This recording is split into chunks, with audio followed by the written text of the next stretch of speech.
My garden looks so sad in late summer into the fall.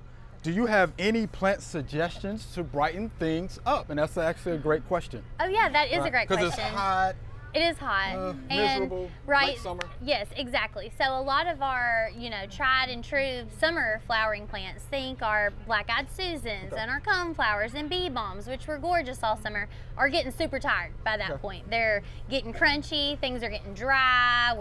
We usually have drought, right? Yeah. As we're getting into August. So not a lot of moisture available. So that's an excellent question. Yeah.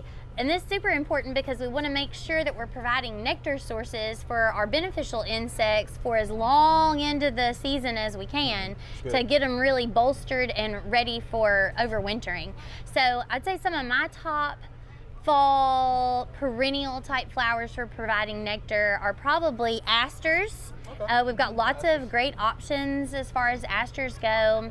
All in well, I don't want to say all. We have a huge color range now. I was going to say traditionally they're in the blues and purples, but we have whites, even some leaning into yellows. So lots of options there for asters and goldenrod. Oh, yeah. And I always want to make a couple clarifications there because people always, I feel like goldenrod is a weed, right? They're seeing it on the sides of the road. They feel like it's making them sick.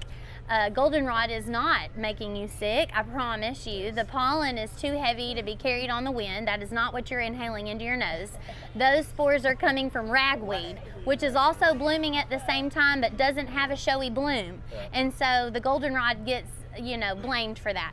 So look for some goldenrod cultivated varieties that are going to be a little more well behaved in your garden, aren't going to maybe look quite as weedy, quote unquote. I love one called Fireworks. It's a pretty tight stature, probably only 2.5 or 3 feet tall, and instead of having that plume type bloom, it shoots off with these rays of blooms along those pedestals, and so it's called Fireworks. And it's super cute.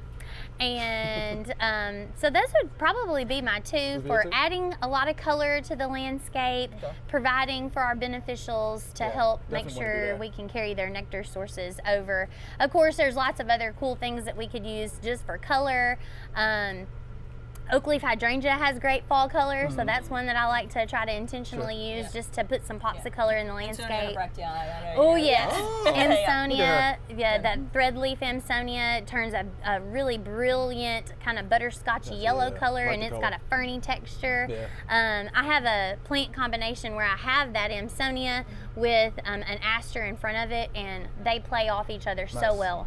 So lots of opportunities for color in the fall landscape. The salvias, I feel like, I like some of the salvias. and even just like lantana, I feel like is one of the strongest ones. It just keeps going until the frost happens, for sure. Love the heat, love lantanas. Yeah, Celeste was about to geek out. Yes, see, asters and tomatoes, you get us going. Oh man, just get them going.